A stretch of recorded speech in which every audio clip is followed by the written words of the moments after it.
Let me just suggest to you that next time you get into a fight with a loved one or someone you care for a lot or whomever, and you really feel strongly against this person, I suggest that you stop eating for a couple of days, in which time you'll be so worried about your stomach that you won't have time to think about the hatred you have against your brother or sister.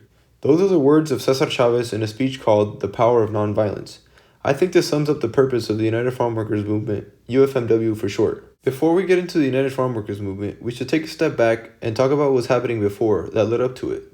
During the 1940s, something called the Bracero program existed, which was a work program in which men from Mexico would be allowed into the United States to work for a certain amount of time in exchange for a paycheck. These workers were under contract, which meant there was an agreement between an employer in the US and them to come work for a certain amount of money, while provided other things they needed to live. Workers would end up working very difficult jobs, lived in very bad conditions, and earned very little. The minimum wage was about 30 cents per hour, and some workers were lucky to make $7 in 1 week. The Bracero program began because during World War II, the United States was experiencing a shortage of workers. Consequently, there were not many options for work, which is why many workers ended up in agriculture. The United Farm Workers Movement happened in response to the Bracero program. Cesar Chavez and Dolores Huerta, the leaders of the United Farm Workers Movement, were against the Bracero program and looked to obtain better pay and living conditions for migrant workers through the United Farm Workers Movement.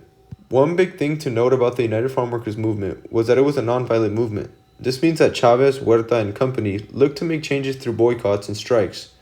Many will mistake the UFMW as a movement that says, "We won't do this until you make these changes." But the purpose of the UFMW is different. The UFMW was a push to show the US how much they needed immigrant workers in a nonviolent way by taking them away. Almost like saying, "Okay, you want that? I won't do this then. Look what happens. You decide where you want to go from here now." You see, Cesar Chavez was a very smart and analytical man. He was a man that could land almost anywhere and make things happen, as described in the book The Crusades of Cesar Chavez by Miriam Powell. Various chapters in this book display the approach that Chavez had in his pursuit of a better everything for migrant workers. Throughout the whole book, we can begin to see the way Chavez thought, but I pulled these specific quotes from chapter 8, titled, "No hay mal que por bien no venga." These pieces of text allow us to see the analyzation part of Chavez and the decision-making upon certain events that took place.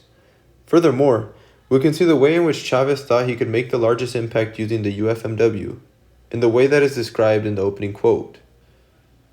Look at this quote for the next example. Here, we are able to see that Chavez realized that there was more of an impact letting people see for themselves how much they needed migrant workers and seeking a change that way, in comparison to trying to force a change in a more aggressive way. To wrap things up, the United Farm Workers Movement was created to fight for a better living conditions, pay, and overall treatment of migrant workers.